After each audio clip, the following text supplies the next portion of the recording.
Welcome to the ChannelX Leaders Interviews for 2026.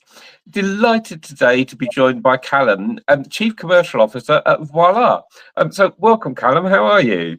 Yeah, I'm good, Chris. Thank you very much for having me. Right. For those that don't know you, Callum, who are you and what do you do? And more importantly, what does Voila do? Yeah, of course. So as you mentioned, I'm the Chief Commercial Officer at Voila. So I encompass everything to do with the marketing and sales.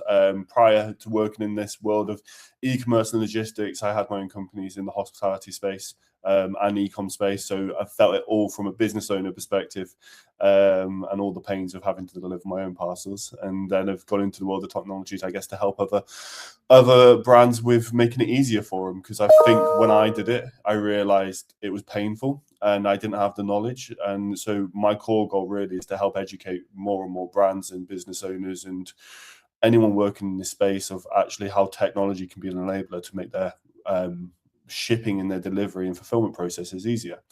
So that's a bit about me. In terms of Voila, so Voila is part of the Dispatch company. We're a fulfillment engineering technology company. So we use technology to improve fulfillment processes. Voila is our multi-carrier platform. Although I'd say it's more than a multi-carrier platform these days. But it originally started out in the ability to help brands be able to connect to carriers, generate shipment labels. We have over 160 carriers that we can facilitate that with.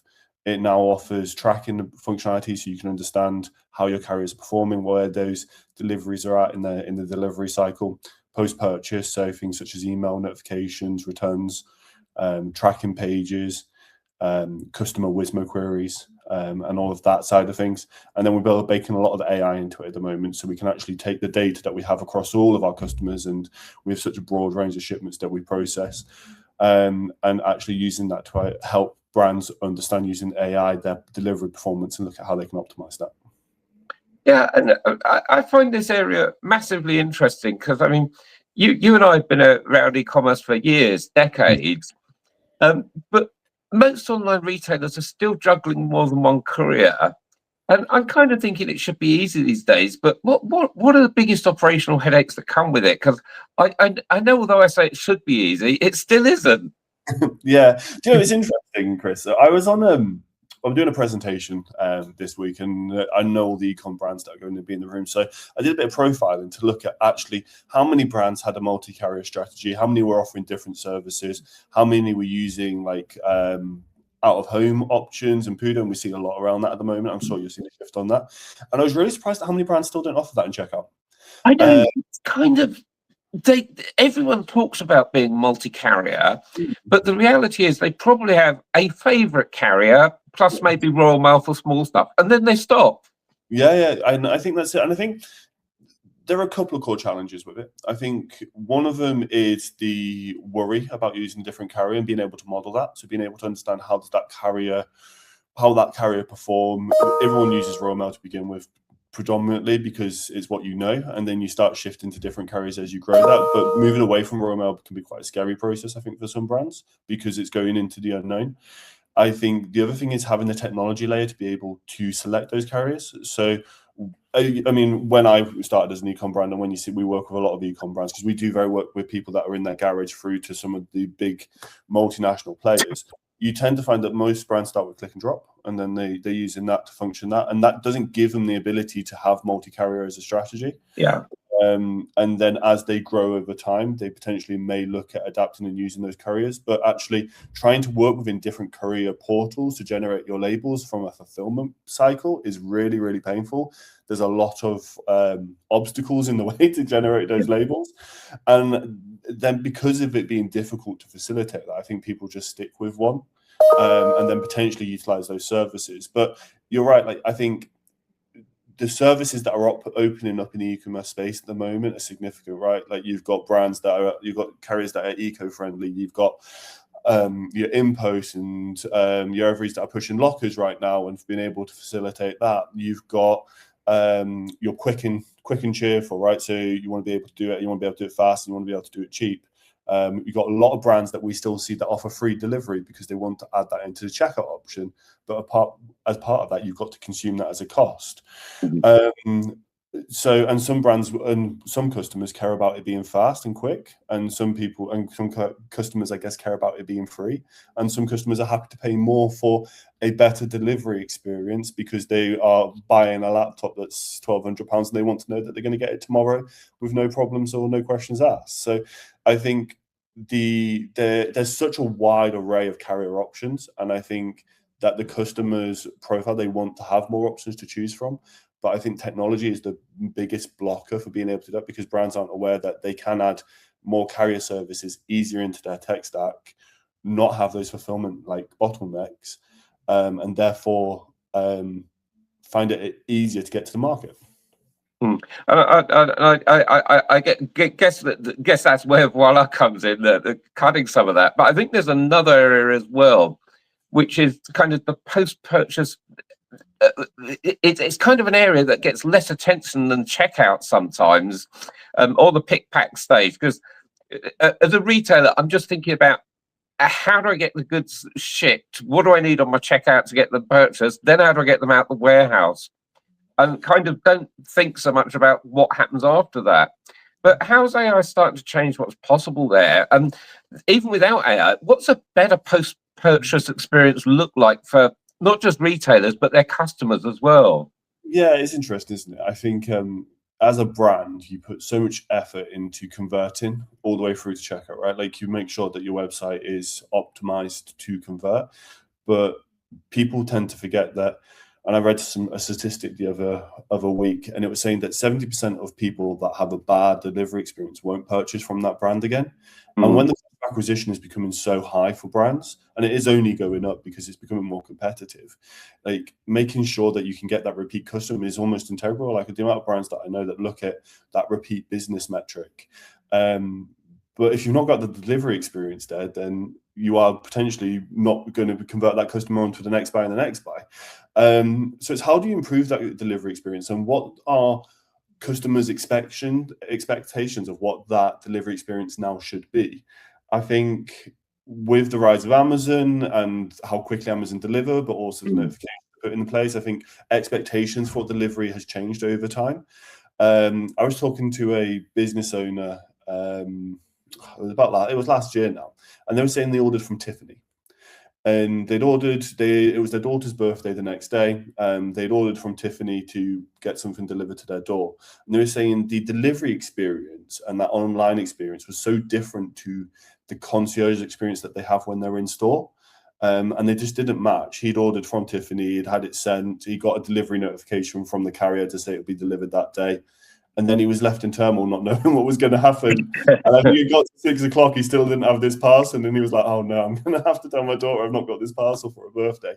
And eventually it came, but it was that worry and angst setting. And when you're purchasing an item, especially from such what I class as a high value retailer, you expect to have a different service and a different experience. And I've kind of noticed this because I had a couple of parcels by Yodel last week, and one of them gave me a 2-hour delivery slot. Yeah. And the other was just, it'll be with you sometime today. And I know there's a different cost for different services. Yeah. But I have to say, I really preferred the one that gave me a 2-hour delivery slot and told me when it would arrive. The other was just, he's on delivery number 32, your order 54. And I'm like, well, I don't know how long that'll take. But the 2-hour slot, it is that different experience that makes a huge difference to the consumer. Yeah, it's the Uber Maps analogy, right? Why Uber was successful? Well, Uber was successful because it removed the anxiety that you get when you order a taxi, right? Because you've got a map, you can see what's happening. You can see how far they are away. He comes, so you're not checking the window every 5 minutes going, is he coming? Is he coming? Is he not going to come? And it removes all that anxiety. And at the end of the day, anxiety is creating that negative feeling, and that negative feeling is going towards the brand, not the carrier, because that's who you've purchased from. So I think it's all about, with post-purchase, removing that anxiety, creating expectations, building loyalty, right? If you can send out notifications to say, your delivery is on its way, it's happening, and by the way, have you thought about this for your product? If it's, I don't know, you've bought something, a camera, you could say, okay, here are some tutorials on how to set up your camera and use your camera when it comes. Get them excited. if it's we bought some play sets for the children, which was like they're basically mats that you can turn into into castles and whatnot, and being able to, I don't know, push it past instructions on how to set that up and different creative ideas for it. It builds that excitement of the parcel coming and builds a story and a brand positioning, as well as that delivery that's coming through. At the end of the day, you're most engaged with an email when you're looking for or expecting a parcel to come. Yeah. So you almost maximize that opportunity. It makes no sense for it to be owned by the carrier and also not understanding what that carrier is saying to those customers. So, yeah, I think it's about how you communicate with the customer throughout that delivery cycle and that notification cycle. One of the things I think that we're doing really interesting, you mentioned about AI, is because we have so much data because of the amount of brands that utilize our platform, we're actually able to estimate a certain window that your delivery driver is going to drive. So even if you're not on that service where Yodel is saying you're going to get it in 2 hours, we can kind of understand when that Yodel driver delivers to your area. So we can say, okay, between 12 and 3 p.m. is when they deliver. So that's when we expect your parcel to come. So you can start putting in estimated delivery dates based on the data that we have across all of our data sets. And I think that's a really interesting approach to look at. That's a really interesting approach for AI. And I'm loving it because, frankly, I don't know why Yodel have 2 different services, but obviously one makes them more money. But the tech's there anyway, so just give it to everyone. But let's sidestep the couriers that don't offer it and use Voila and get it anyway. Yeah, completely. And I think that's it. I think it's about just being able to communicate clearly what's happening with delivery. Again, moving all of that anxiety, things like tracking pages, things like post-purchase emails. We've got chatbots that we find are really, really helpful, where if a customer, like the amount of customer service requests that e-com brands get that are just, where is my parcel? What's happening with my delivery? If you can answer those before it gets to a customer service agent by just using a chatbot that already has that delivery data, that's going to free up your customer service time. That's also going to get a response much quicker for people, which is actually what they want to have. So it's finding different touch points to keep that communication clear. Now, something else I wanted to ask you about is we all know couriers are pretty good in the UK today across the board. But there are things that go wrong. So SLA Management, it sounds simple on paper. It's massively complicated at scale. What does a good courier performance management look like for a retailer today? And I'm thinking everything from spotting where there might be problems in one particular geography to filling out the claims for lost or late parcels. There's a whole load of stuff in the SLA. Isn't it just? I think it's a really interesting space. Like I was around the table with e-com logistics leaders last year when we were talking about this matter, and it was surprising how many brands don't understand or can't see their courier SLAs at this moment in time. Really, really interesting, really. And that's because that data is normally held by their carrier. They don't actually own that. And also, if you're mapping that against multiple carriers, they will have different tracking statuses. And actually, how do you make that data unified and then understand and analyze that?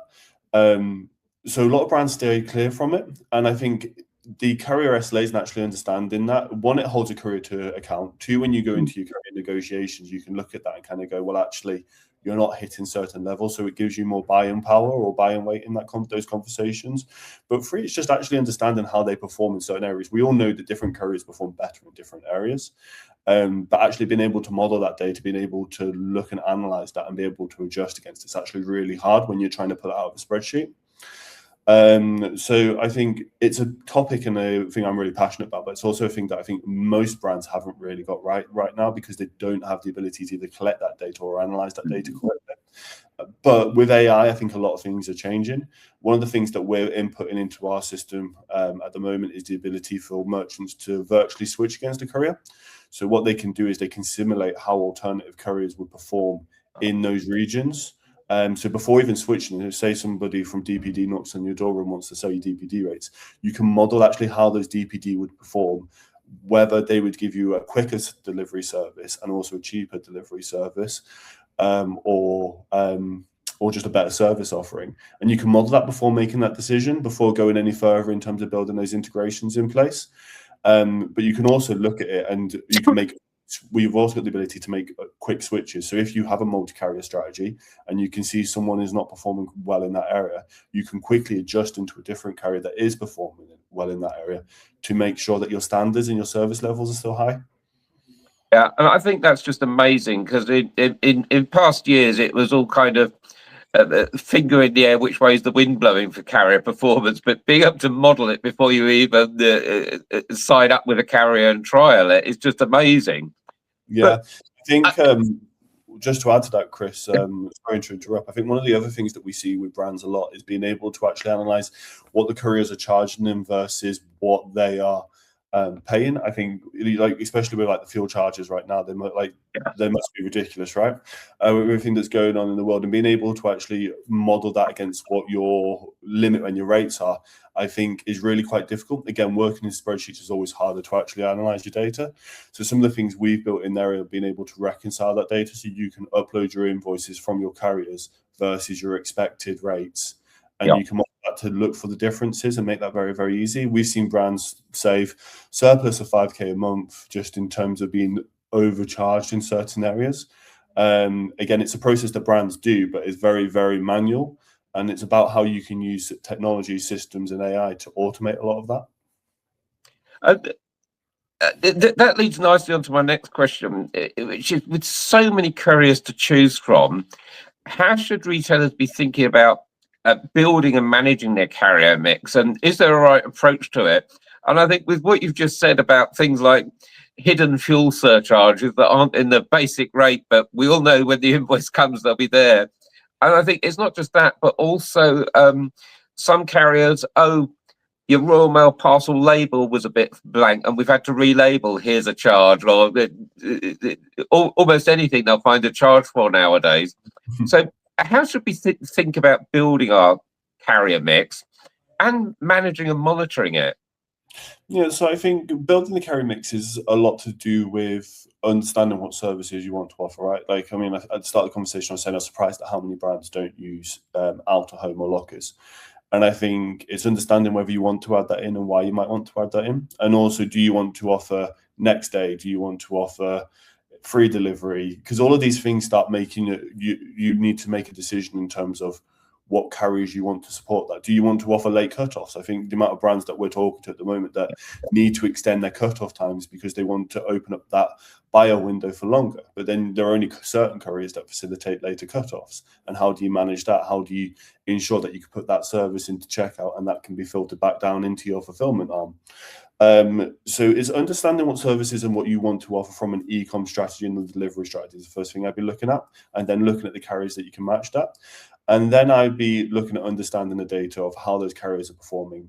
How do you collect that data? How do you analyze those carriers and their performances? And what do you have in your tech stack to ensure that you can adjust accordingly if something changes? If Royal Mail go on strike or if DPD go on strike, how can you quickly switch to a different carrier to ensure that your services aren't affected?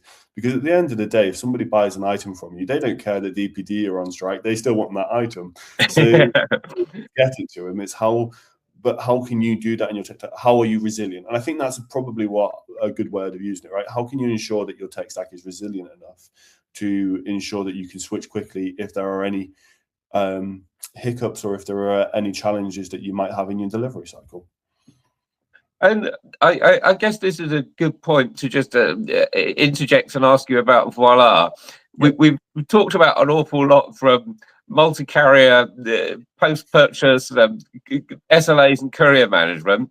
How can Voila help brands and retailers manage all this in a sensible, time-saving manner? Yeah, so Voilà's a fantastic platform if you want to be able to connect into more carriers into your existing setup. So if you're on Shopify, we have a direct Shopify plugin, which will allow you to connect into all of our carriers that we offer. You add your courier credentials in. So Voila doesn't own rates. Voila is the carrier connectivity. You were doing the rates for your carriers. We just help you generate that label. But Voila can plug straight into Shopify, and there's an app for that. so that you can connect into all of the couriers that we have. You can have smart shipping rules. So depending on the services that are selected in checkout, we can pull that data and we can generate labels off the back of that. It also works incredibly well if you have a WMS or an ERP that needs to generate labels in. So we've got native connectivity into many WMSs and many ERPs. We've just built a new integration into Odoo as well, which is a really interesting proposition. But being able to automate that label generation and use smart shipping and smart rules to generate the label based on what the parcel look like, so the service that's chosen. You may want to send a 2 kilo parcel with a different carrier than you may want to say a 15 kilo parcel. And being able to automate that label generation, Voila's outstanding at that. But what makes Voila really interesting is we bundle everything together in terms of our offering. You have all of that post-purchase experience that we talked about. So the branded tracking, the emails, the Wismo, being able to start understanding carrier delivery times based on our data, being able to manage your carriers, being able to track their performances, billing, reconciliation, returns portals. It all comes into one banner. So it's a unified platform. So rather than having multiple platforms across multiple systems, it's all in one space. And as part of that, it comes as one commercial model, which makes it much easier for brands to adopt. And I think that's where we're really keen as a dispatch company. We don't want to look at your size of a company as a blocker to the delivery experience. Our core goal is no matter if you're big or small, you can still offer a outstanding delivery experience through the use of technology. Fantastic. And obviously we'll put a link to Voila just below this for anyone that wants to find out more. But before I let you go, Callum, you've mentioned AI a couple of times, and I'm not going to let you know, because AI has been talked about everywhere in e-commerce at the moment. When do you see it genuinely adding value in shipping management, and what does it look like in practice? I think the AI proposition for brands at the moment's fantastic, and it's a bit scary as well, right? Like there's this whole, I was saying to you before, there's this whole fear of missing out when it comes to AI. But I think in particular with where we're sitting, like we hold so much data across all of our deliveries that we do for our brands, and being able to use that and introduce that to help brands manage their courier strategy and their courier mix. So things like, as I said before, being able to identify where a carrier is struggling in a certain area and being able to make suggestions to you based on that of which carrier you potentially should be switching to as a prime example, so that you're preempting a negative delivery experience and making the switches to ensure that you can adjust to that. Being able to connect into carriers that we don't connect into, because we have many carrier connections. We have over 160, but there always are carriers that we may not have come across. But we give brands the ability to self-service and to connect into that carrier based on their API documents. So you can upload those API documents, you can connect into that courier, build an integration and start generating labels. And that's all self-service, which I think is a really interesting proposition. And again, using the AI to model how a carrier might perform across your mix and being able to understand that. So when somebody knocks on your door, you can say, okay, well, let me actually see how you perform, what my cost savings would be, what my delivery experience would be. I think there's a really interesting space, but AI is all underpinned by data at the end of the day. So I think it's all about having the data there to facilitate that. I think the final thing I'd say is we're doing a lot of work at the moment in terms of plugging in AI tools into our platform so that they can understand and read the data that we have, and then that can make decisions quicker for brands. And I think that's where AI is really starting to develop in the e-com space. It's helping e-commerce leaders with making decisions faster, because it can take the data that's readily there and being able to digest that and output it in a way that's consumable quicker.